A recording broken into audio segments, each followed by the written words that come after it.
Bismillahirrahmanirrahim. Assalamualaikum warahmatullahi wabarakatuh. Alhamdulillahirabbil alamin. Wa bihi nasta'inu ala umuri dunya waddin. Shalatu wassalamu ala Muhammadin wa ala alihi wa ashabihi ajma'in. Subhanaka la ilma lana illa ma 'allamtana innaka antal alimul hakim.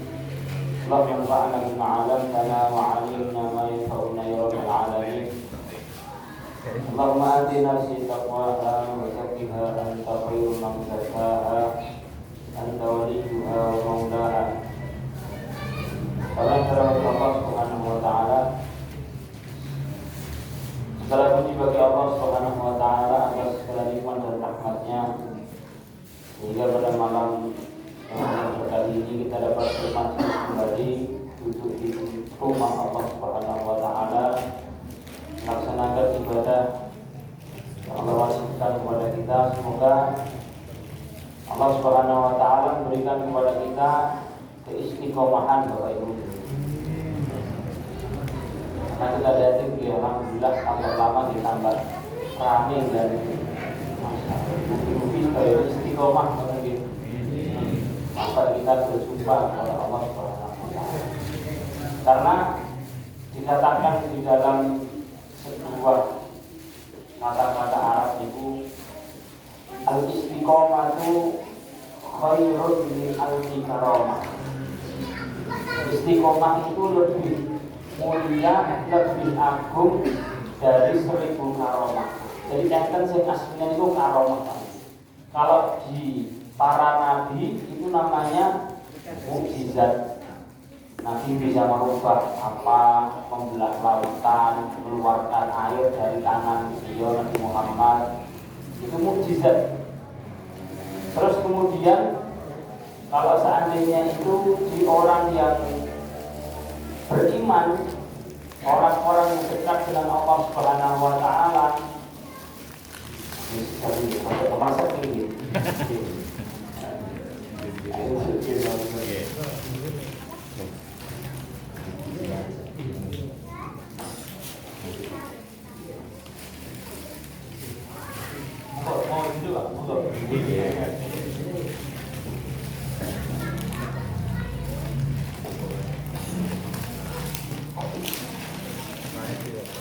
para sahabat Nabi yang mereka dekat dengan Allah Subhanahu wa taala itu enten sing namine karomah, yaitu hal yang tidak masuk di akal kalau dinalar, tapi terjadi. Sahabat Umar misalnya, Umar sedang khutbah, satu sisi pasukan di sana melihat Umar mengatur pasukan, padahal Umar di Madinah. Itu namanya adalah karomah. Nah, keistiqomahan di dalam beribadah, majelis ilmu, sholat berjamaah, terus menahan agar bisa istiqomah itu lebih baik dari 1000 karomah yang seperti ini. Karena istiqomah perkaranya gitu, tidak mudah. Mungkin kita semua istiqomah dalam beribadah, dalam kajian, berilmu gitu.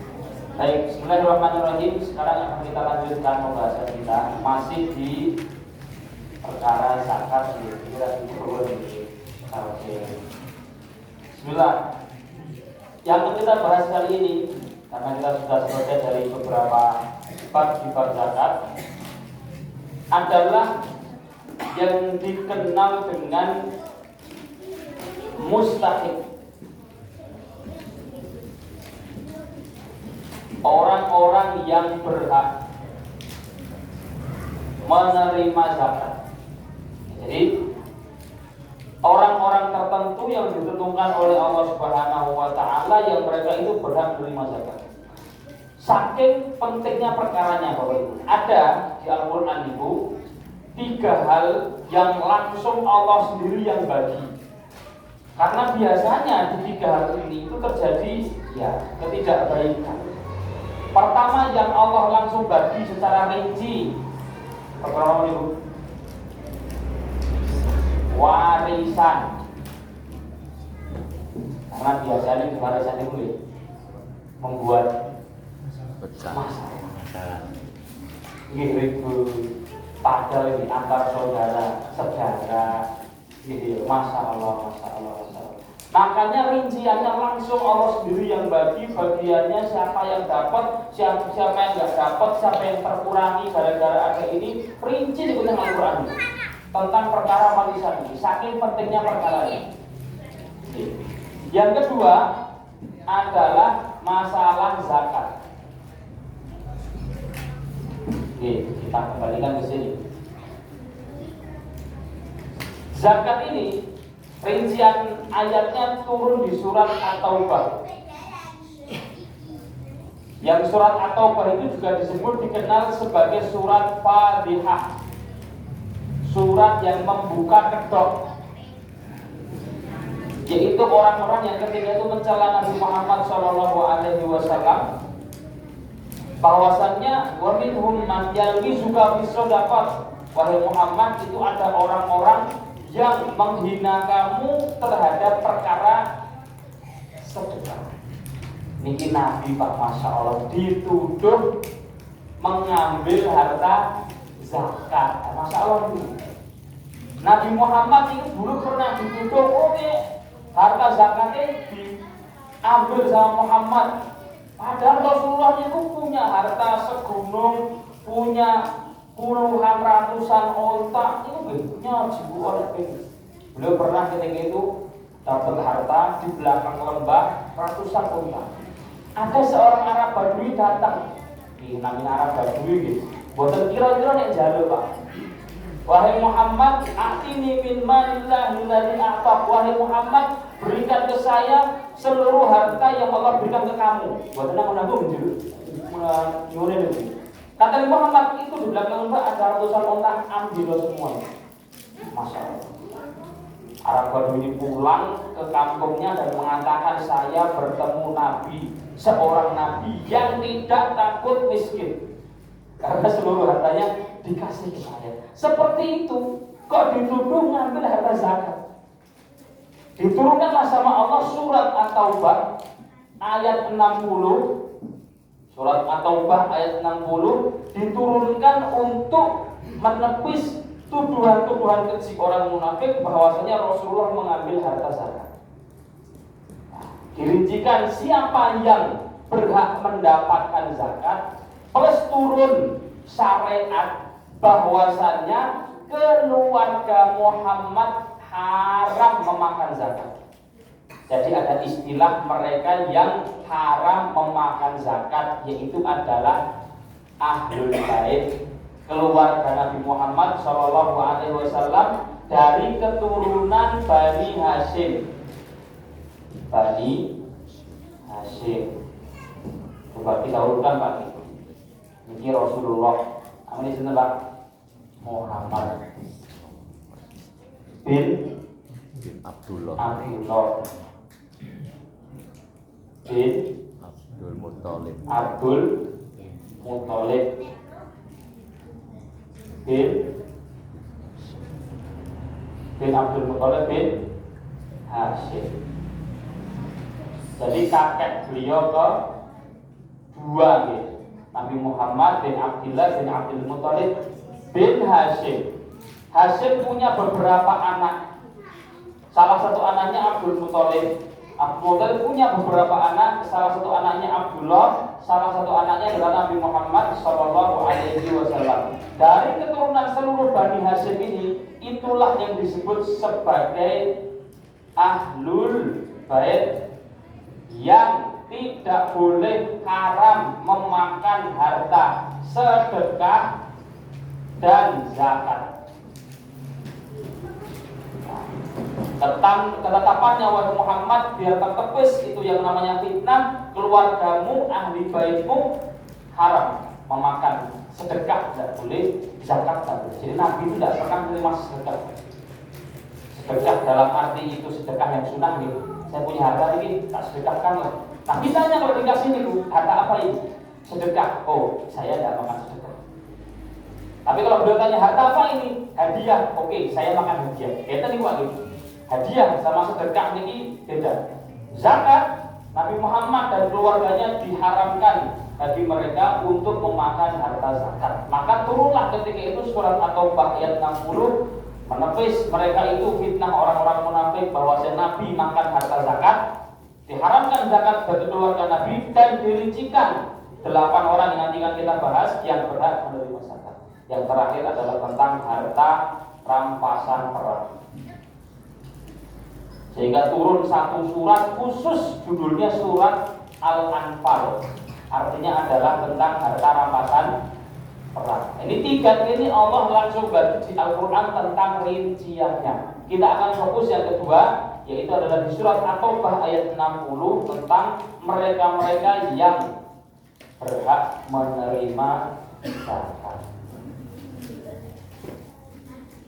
Bismillah. Jumlahnya 8 golongan yang berhak menerima zakat. Dan ini Allah langsung sebutkan golongan-golongannya. Allah mengatakan innamas shadaqatu lil fuqara wal masakin wal 'amilina 'alaiha wal mu'allafati qulubuhum wa fir riqab wal gharibin wa fi sabilillah wa fi sabil. Pertama adalah innamas shadaqatu lil fuqara, untuk orang fakir. Yang kedua miskin. Kita bahas dulu nih. Fakir dan miskin. Sinten niku fakir, sinten niku miskin.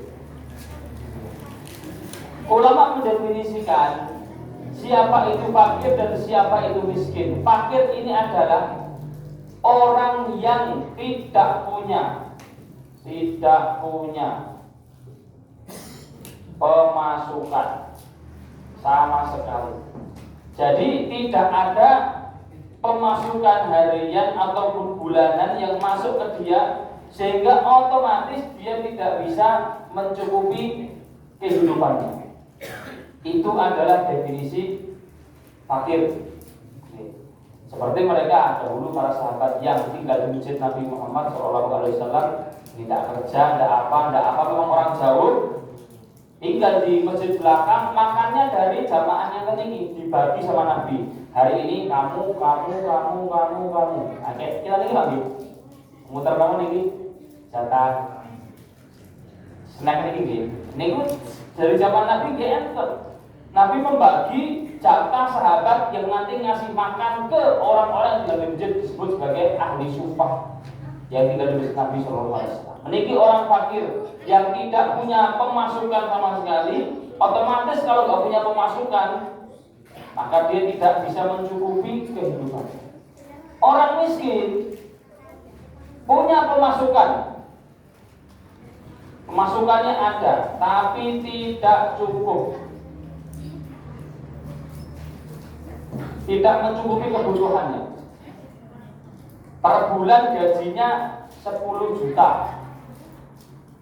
Cukup dari itu. Kurang cukup ya. Lah tapi bojone apa? Anak 20 misalnya niku.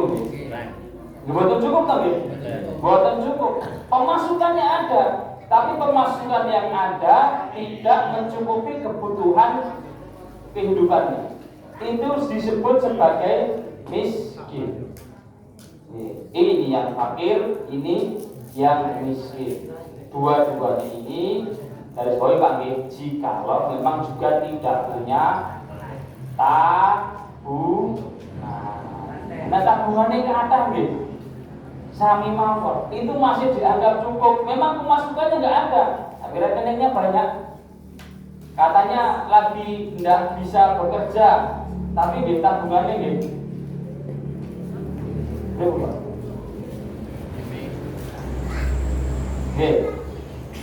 Inilah mereka yang dikategorikan fakir, dikategorikan miskin. Tapi sebenarnya kalau kita kupas lebih luas, fakir, miskin, dilawan katakan lagi. Lawan fakir miskin itu apa? Lawan fakir miskin itu apa? Kaya, betul nggih? Kaya. Realitanya, orang ketika dipandang sama kita mobilnya wis 4, rumahnya 2.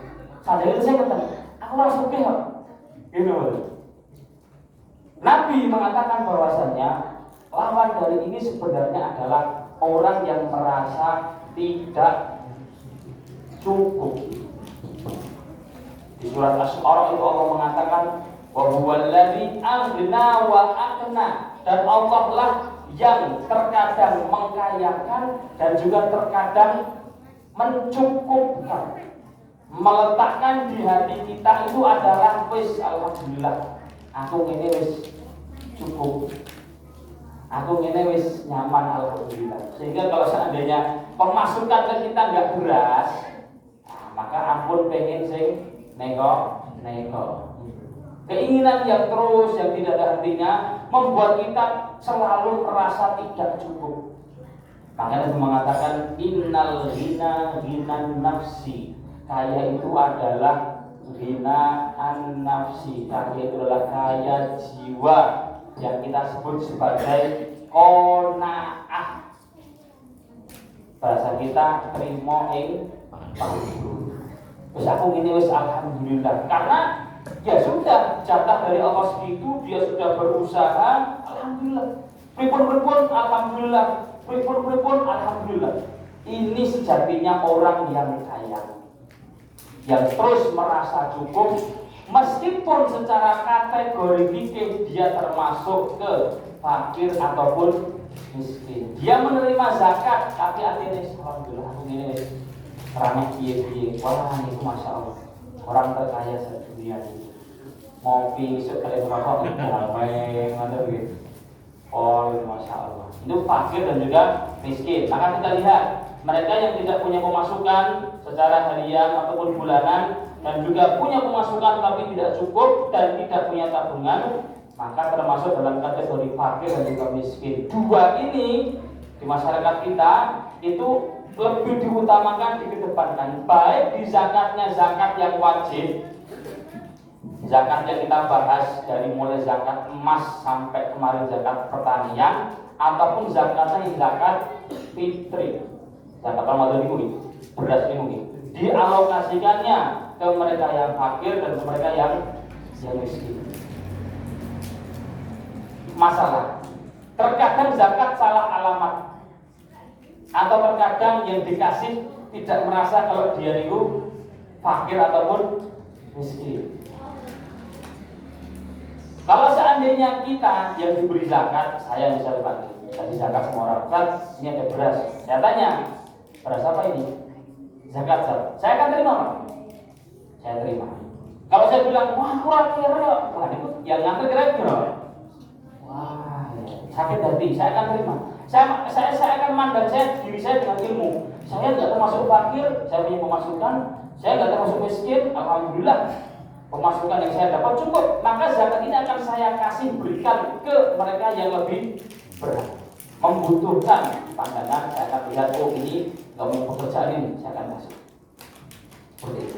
Maka kita harus pandang betul-betul siapa dari mereka yang fakir dan siapa dari mereka yang miskin. Ini fakir dan miskin. Innama shadaqatu lil fuqara wal masakin. Yang ketiga, amil wal amilina 'alaiha, amil zakat. Amil zakat itu yang ditentukan oleh pertama pemimpin untuk mengambil zakat, harta zakat yang pemerintah rincikan, entah itu zakat peternakan, zakat emas, perak dan seterusnya. Karena dia dipilih oleh pemimpin, maka dia punya daya paksa. Ngapunten, ambil ini berhak untuk memaksa harta diambil, diutus oleh pemimpin. Nah, ini kita punya datanya ini, yang kaya bla bla bla bla, ini wajib zakatnya sekian, datangi sana. Biasanya orang datangi zakat mana? Dikasih tidak coba? Wah, nanti jangan. Ini amil berhak untuk memaksa.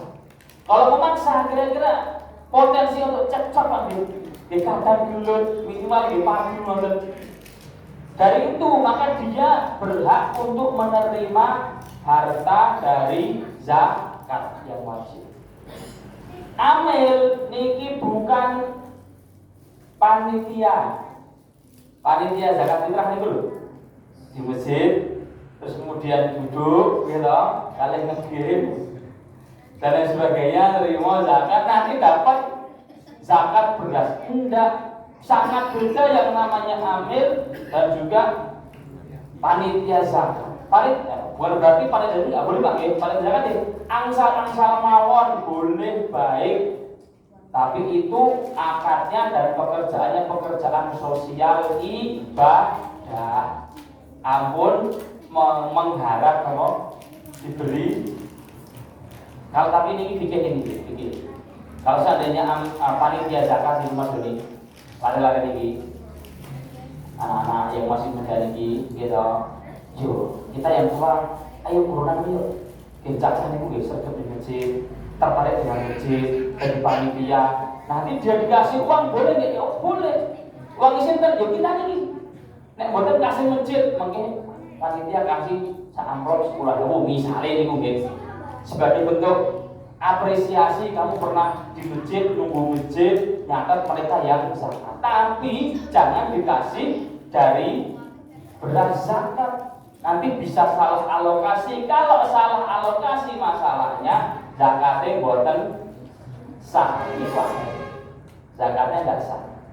Maka ambil ini yang ditetapkan oleh pemimpin sehingga dia punya daya paksa untuk ngambil. Selama setahun dia tidak bekerja, Baitul Mal dari negara akan mengatakan kamu berhak menerima zakat sekian dari zakat yang ada.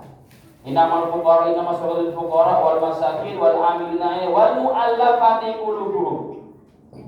Nomor 4, mu'allaf. Sinten mu'allaf niku, Pak? Orang yang baru masuk Islam. Orang yang baru masuk Islam namanya nomor niku. Mu'allaf.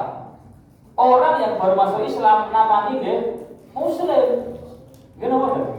Orang yang baru masuk Islam namanya adalah orang Islam, bukan mu'alaf. Dari mereka yang baru masuk Islam itu ada yang hatinya masih lemah. Karena masih lemah, masih tidak mungkin berat untuk menjalankan sholat ke masjid, masih berat. Maka imam boleh ini ada harta sekian kasih ke mereka yang baru masuk Islam sehingga mereka erat Islam.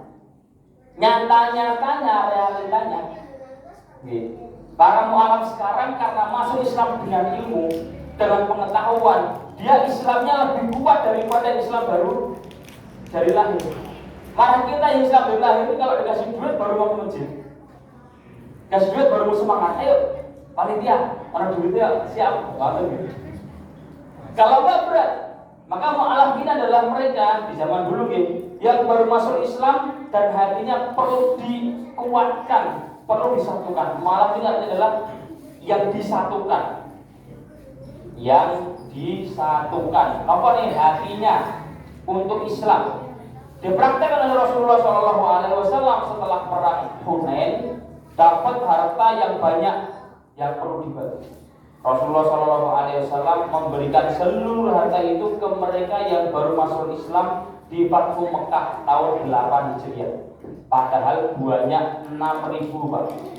Sahabat Nabi Muhammad SAW dari Madinah untuk membuka kota Mekah, Fathu Mekah, meninggalkan keluarga, sanak famili semua ditinggalkan selama beberapa bulan. Fathu Mekah ini 6.000 orang nggak dapat apa-apa karena Islam sudah kuat-kuat. Dikasih 2.000 orang oleh Rasulullah SAW yang baru masuk Islam dari waktu Mekah. Itu kalau imam mandek kok ini butuh, itu yang baru masuk Islam itu kayaknya perlu dikasih. Nanti ada misalnya zakat fitrah atau yang ada yang kita atau kita mau zakat mal tak kasih ke dia, ini zakat kami orang Islam. Ini zakat kita, zakat saya. Semoga menguatkan jenengan. Boleh saja. Jadi mu'alaf adalah orang yang baru masuk Islam, digarisbawahi dan hatinya masih lemah, masih perlu diikat dengan yang namanya harta. Innamas shadaqatu lil fuqara wal masakin wal 'amilina 'alaiha wal mu'allafati qulubuhum wa fir riqab. Budak. Nah, ini skip ya. Budak ini sekarang tidak ada. Budak ini Pak, aku tuh kita bahas sedikit ya. Orang-orang orientalis yang ingin memojokkan Islam mengatakan itu Islam kejam, memperbudak orang. Namun perbudakan ini sudah ada sebelum Islam itu ada.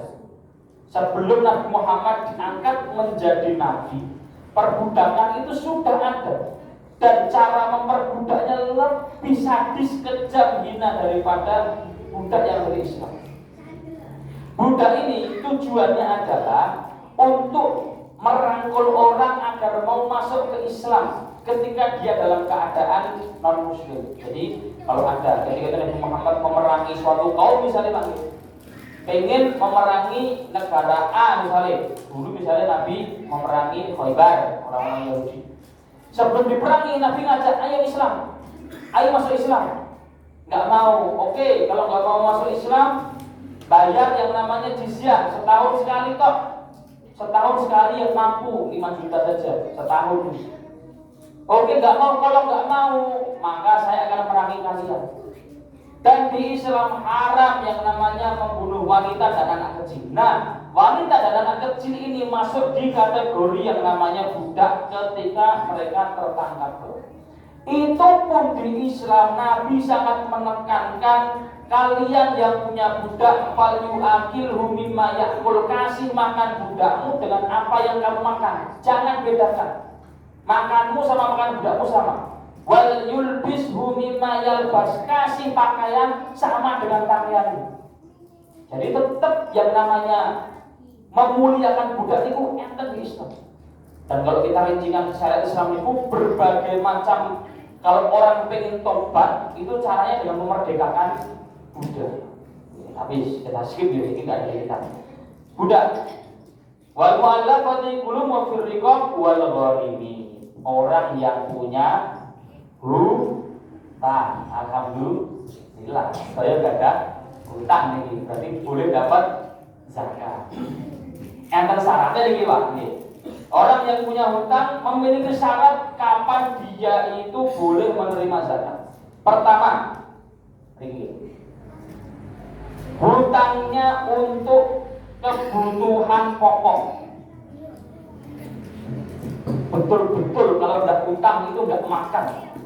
Betul-betul kalau nggak hutang itu ya alhamdulillah bisa sampai meninggal. Kebutuhannya betul-betul pokok sekali. Anaknya di rumah sakit, butuh biaya, nggak punya harta yang dijual juga nggak ada, akhirnya terpaksa harus meminjam 10 juta misalnya 5 juta untuk kebutuhan pokok makan ataupun kesehatan. Ini yang pertama. Kalau saya hutangnya untuk bisnis, kerja, mengembangkan apa, harus hutang dan sebagainya, ini nggak termasuk ke mereka yang boleh menerima zakat. Tapi yang hutangnya hutang pokok ini boleh. Yang kedua, sudah jatuh tempo.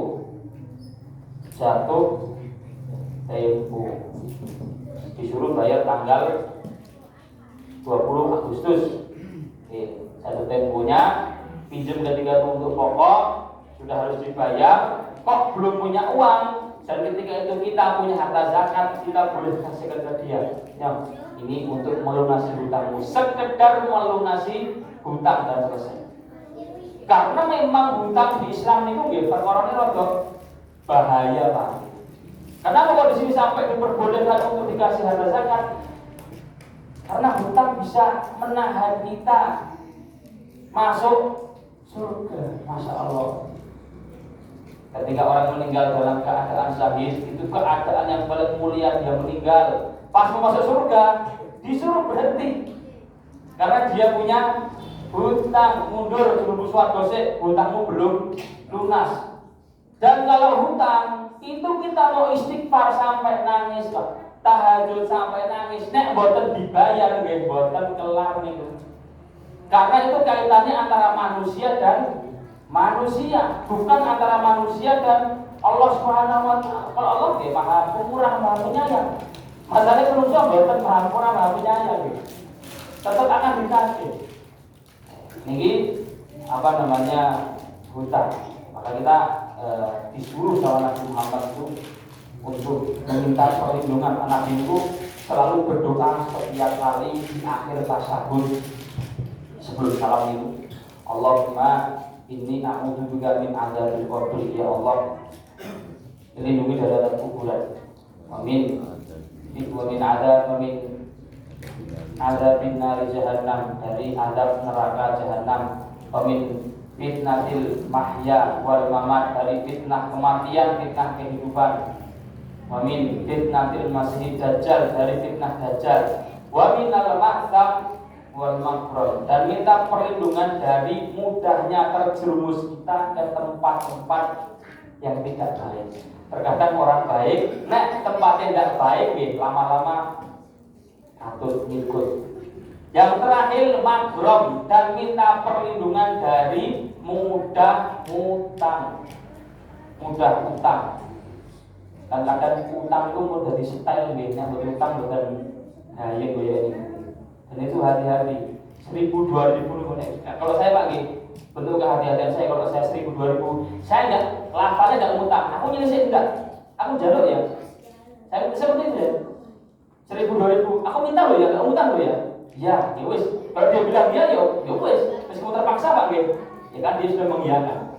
Daripada saya minjem ya, nah minjem itu harus dikembalikan meski 1000 perak itu nggih ditakene akal mungkin masalah ini repot. Ini perkara hutang, makanya hutangnya untuk kebutuhan pokok dan sudah jatuh tempo. Nah, ini baru dia boleh mendapatkan harta zakat. Innama shadaqatu lil fuqara wal masakin wal 'amilina 'alaiha wal mu'allafati qulubuhum wa fir riqab wal gharimina wa fi sabilillah. Yang ketujuh, fi sabilillah, dan mereka yang di jalan Allah Subhanahu wa ta'ala. Arti fisabilillah itu di jalan Allah. Sebenarnya kalimat ini ditujukan untuk mereka yang perang. Jadi orang-orang yang perang di jalan Allah Subhanahu wa ta'ala, menegakkan kalimat Allah, mereka berhak menerima zakat ketika pemimpin negeri tidak menggaji mereka. Hari ini bukan perang itu kan gitu. Di zaman Nabi itu kan gitu, pakai kuda-kuda sendiri, perbekalan sendiri, boten digaji, tidak dapat apa-apa. Emang itu murni ibadah. Yang seperti itu dapat yang namanya harta zakat. Kemudian dari fisabilillah ini, nah ini mayoritas ulama fisabilillah ini khusus mereka hanya yang perang saja. Arti fisabilillah tidak meluas kemana-mana. Cuman ulama kontemporer saat ini fisabilillah ini kemudian diluaskan artinya. Ya kita yang ngajar neng pondok sanjani fisabilillah. Meskipun ini kalau diluaskan agak repot ini Pak. Bapak-bapak yang kerja juga saja ini fisabilillah ini menghidupi keluarga. Terus perkaranya bagaimana?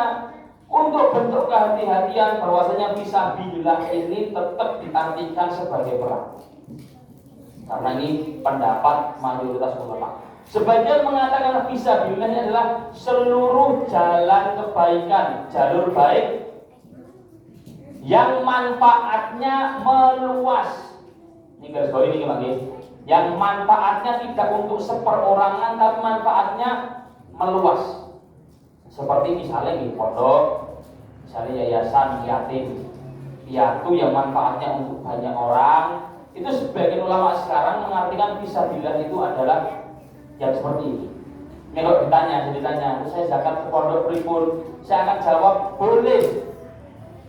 Niyati zakatmu untuk orang yang fakir atau miskin di pondok tersebut. Karena di pondok itu nih, Masya Allah Pak nih, bayar. Jadi saya bayar gitu. SPP-nya gitu, nunggak sedoyo. Secara kemampuan gitu, di bawah rata-rata. Kalau seandainya ada orang zakat, maka saya akan sampaikan zakat, silahkan zakat ke pondok. Tidak ke pondoknya, tidak untuk pondoknya, tapi zakatmu untuk menghidupi orang fakir dan miskin yang ada di pondok tersebut. Sampai itu yang banyak yang sudah tidak punya apa, yang ibunya ibu janda tidak kerja, ya otomatis harus memondokkan anaknya kan gitu. Nah, namanya anak sudah mondok Pak, di pondok kita. Maksud bukan kita kasih makan kalau ada SPP. Ya kejaman juga dia tetap makan sehari 3 kali. Ini uangnya dari mana? Kalau ada orang yang zakat, maka kita akan alihkan ke situ. Maka silakan untuk zakat ke pondok, tidak ada masalah. Niatkan untuk fakir miskin yang ada di pondok tersebut, ataupun guru-guru di pondok yang memang tergolong fakir dan miskin misalnya. Yayasan misalnya, yayasan sosial yang itu manfaatnya meluas, silakan cari. Kira-kira ada nggak fakir miskin di situ? Jadi saya akan kasihkan zakat saya situ untuk fakir miskin yang di yayasan tersebut. Itu bisa bilillah. Yang ke-8 namanya adalah Ibnu Sabil. Ibnu Sabil ini adalah mereka yang tidak bisa pulang.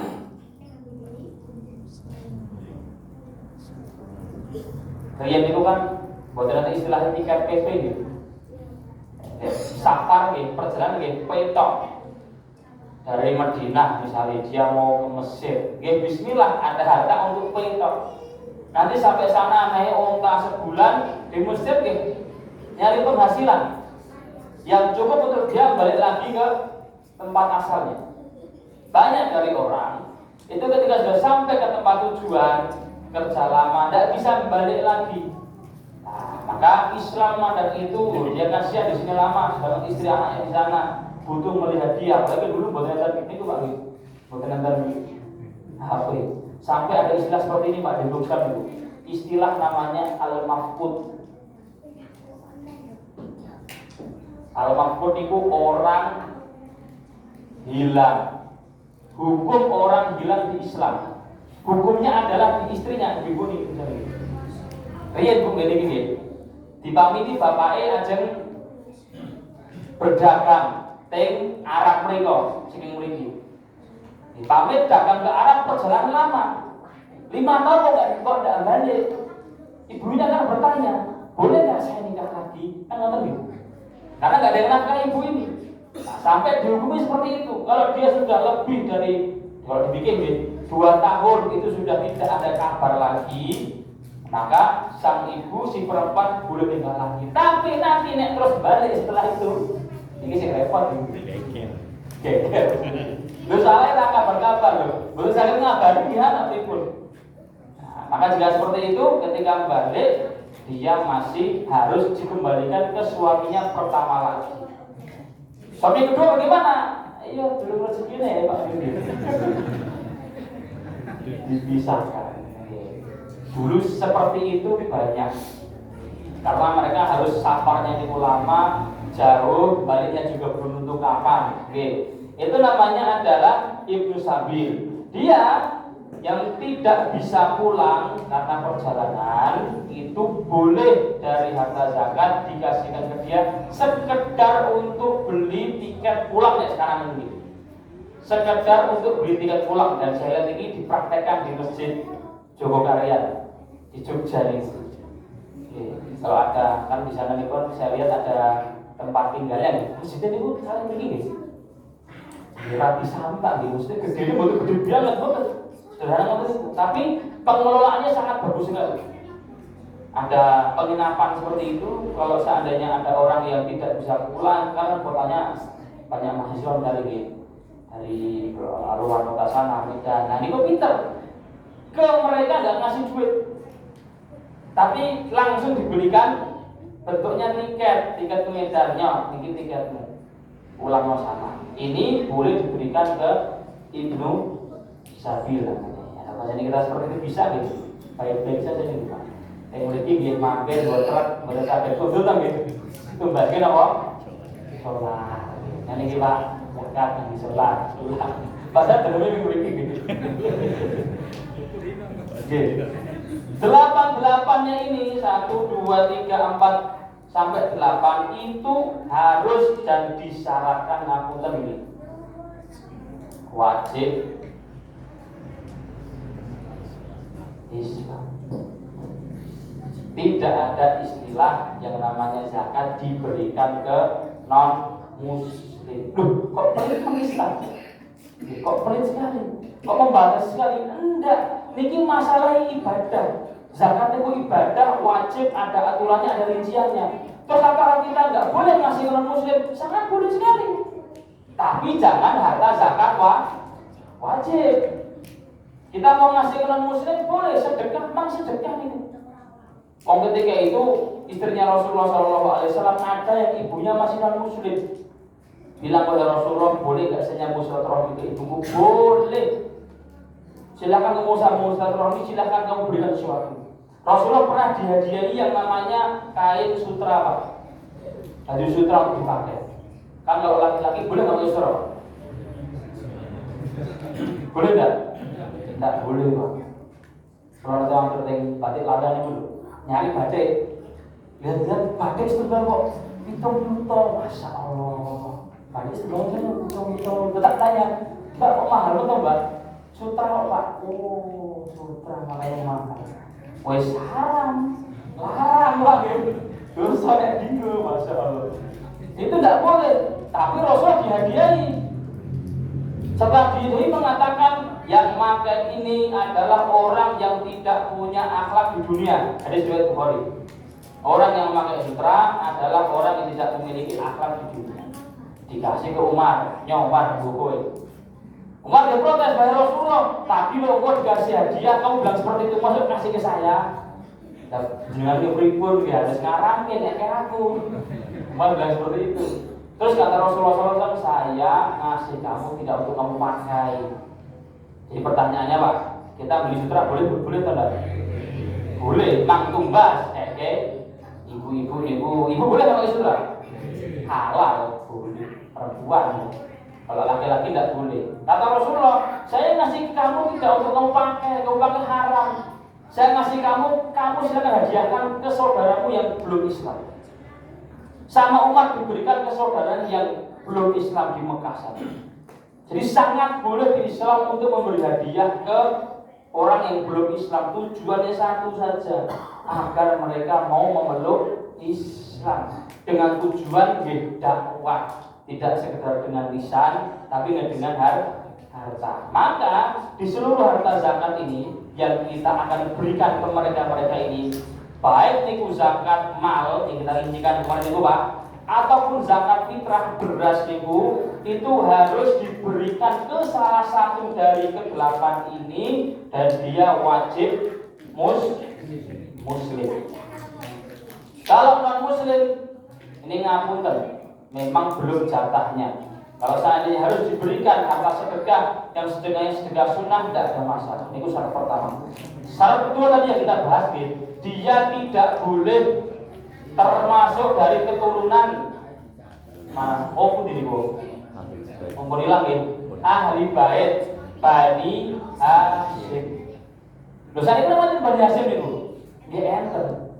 Nek kalau enter nggih, kula mboten ngertos ya.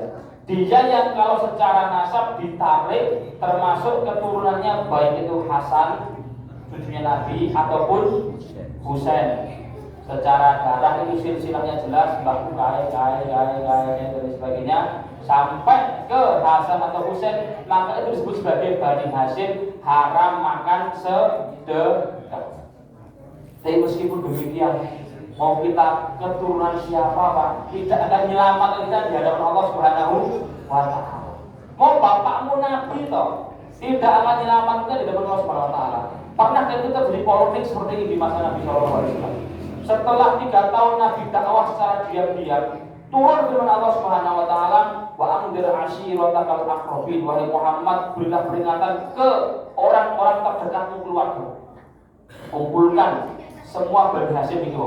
Bani Hasyim itu. Saat Nabi ngomong ke Ali ibn Abi Thalib, karena Ali ketika sudah masuk Islam, Ali kumpulkan, ayo keluarga Bani Hasyim, keluarga kita. Kumpulkan semuanya, jamu mereka makan. Setelah dijamu makan, Nabi mengatakan, wahai Bani Hasyim, is'alu min mali masyitum, saya punya harta, saya enggak boleh, saya akan kasih ke kalian. Tapi la ughni ankum minallahi syai'an. Di hari kiamat, meskipun toh kalian keluargaku, saya enggak akan menyelamatkan sedikit pun dari Allah Subhanahu wa Ta'ala. Sudah seperti itu ditegaskan lagi, panggil Fatimah sini. Ya Fatimah binti Muhammad, wahai Fatimah binti Muhammad, is'ali min mali masyitum. Saya punya harta, kamu ingin tahu semuanya. Tapi di masalah dosa pahala laku budi angki minallah saja. Saya tidak akan bisa menyelamatkan kalian di hadapan Allah Subhanahu wa taala. Beliau ingin menghilangkan orang yang bangga gara-gara nasabnya. Jadi itu termasuk adat dan kebiasaan orang Arab bangga karena pakulu. Mbahku itu, mbahmu, bukan kamu. Itu dibatalkan sama Nabi Muhammad SAW. Dicontohkan dengan anaknya sendiri. Meskipun Fatimah yang paling dicintai beliau ini, di hari kiamat saya tidak akan bisa menyelamatkan kamu dari Allah Subhanahu wa taala. Kamu dosa, terhitung dosa. Kamu pahala, terhitung pahala. Dan tegaskan kalau ini Fatimah sendiri itu yang mencuri, saya sendiri akan memotong tangannya Fatimah. Makanya di Islam demikian. Sehingga adalah mereka-mereka yang berhak untuk menerima zakat dengan dua syarat. Syaratnya Islam dan juga syaratnya dia tidak dari Bani Hashim. Dari itu semua, maka ngapunten zakat tidak sah ketika diberikan ke selain 8 golongan ini. Zakat tidak sah ketika diberikan ke orang yang tidak fakir miskin. Dalam istilah kita namanya kaya. Dia punya pekerjaan, dia punya ini zakatku. Itu secara zakat tidak sah. Arti tidak sah, Pak. Pertanyaannya, ketika sudah tak berikan ke yang kaya, beda-beda gini, Pak. Aku salah kayak gitu. Ternyata kamu kaya toh. Beda-beda gini itu. Enggak boleh. Kebacut gitu pun. Itu namanya sedekah. Kalau sedekah sama orang kaya boleh enggak? Boleh enggak, Pak? Boleh saja. Kamu tak sedekah besok dengan niat semoga kamu tidak pelit lagi. Misalnya gitu boleh mawar. Boleh saja. Maka dia harus zakat lagi karena zakatnya tidak sah ke orang kaya tersebut. Zakat juga tidak boleh diberikan setelah selain Islam dan juga Bani Hashim yang wajib dinafkahi. Ini bab nafkah. Zakat tidak sah diberikan ke mereka yang wajib kita nafkahi. Tidak harus anak panggil dan tidak harus cucu. Kita ngapunten, kita punya orang tua yang sudah tidak bekerja, punya orang tua yang sudah tidak memiliki penghasilan. Kita sebagai anak punya penghasilan, yang wajib menafkahi orang tua siapa? Kita sebagai anak. Secara hukum fikih wajib menafkahi orang tua. Maka orang tua wajib kita nafkahi. Nah, punten misalnya kategori orang tua ini di kategori miskin. Punya penghasilan misalnya sawah dan sebagainya, tapi tidak cukup untuk kebutuhan dia, misalnya maka zakat tidak boleh kita berikan ke dia. Kenapa? Karena dia sudah wajib kita nafkahi, biar tidak jadi alasan. Kamu kenapa nggak nafkahi orang tuamu? Aku tak zakati kok. Nah, tidak boleh. Zakat ke sendiri yang selain mereka yang wajib kita nafkahi. Kita punya anak sudah balik, sudah cukup umur, harusnya sudah bekerja, tapi ditakdir sama Allah Subhanahu wa taala agak males misalnya. Turu tidak kerja, tidak apa, sehingga tidak bisa mencukupi dirinya untuk makannya, masih ngikut orang tua. Jadi memang doa gitu. Mungkin boleh dunia akhirat gitu. Apakah kita boleh ngasih zakat? Anak saya miskin itu kata boleh ibu. Apakah boleh zakat ke dia? Tidak boleh. Karena dalam kategori dia masih wajib kamu nafkahi. Semua yang wajib kita nafkahi, harta zakat tidak boleh kita berikan ke mereka. Biar tidak menjadi tabrakan bahwasannya saya sudah zakati, maka saya tidak wajib nafkahi. Kewajiban, zakati juga kewajiban. Ini tentang rincian mereka-mereka yang wajib atau boleh kita berikan zakat. Pertanyaannya, apakah boleh pilih salah satu atau langsung dibagi 8? Kita boleh kaidah awal bahwasanya di zakat Islam tidak menggolimi yang kaya, juga tidak menggolimi yang miskin. Silahkan jenengan lihat, harta jenengan pinter. Oh, zakat saya cuma 3 juta misalnya, zakat wajib zakat mati.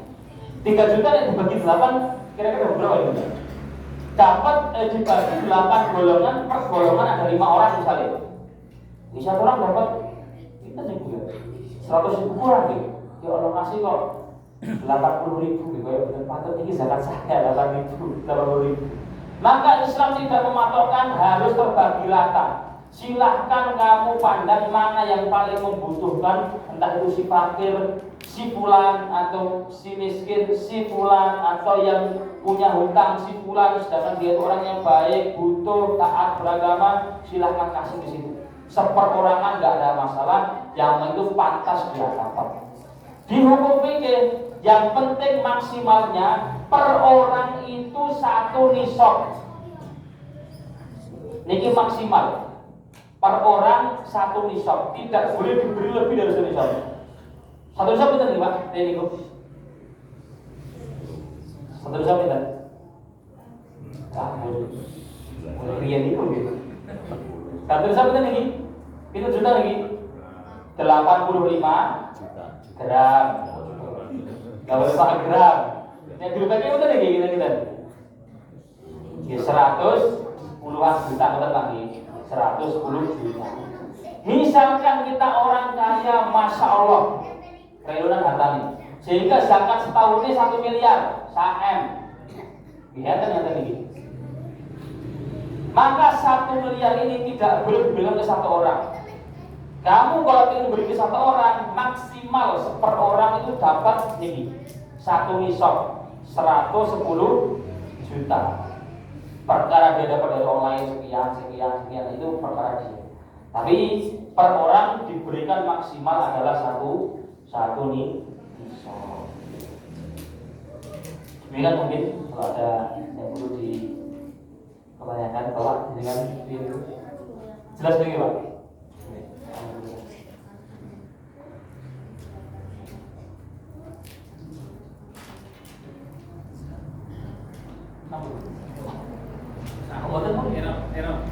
Oh, ya, makanya kok tersuwe gitu. Wah, ya, oke.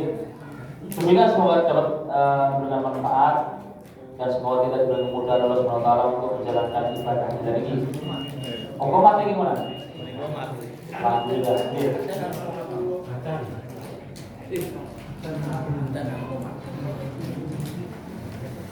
Barakallahu fikum wa barakallahu. Assalamualaikum warahmatullahi wabarakatuh.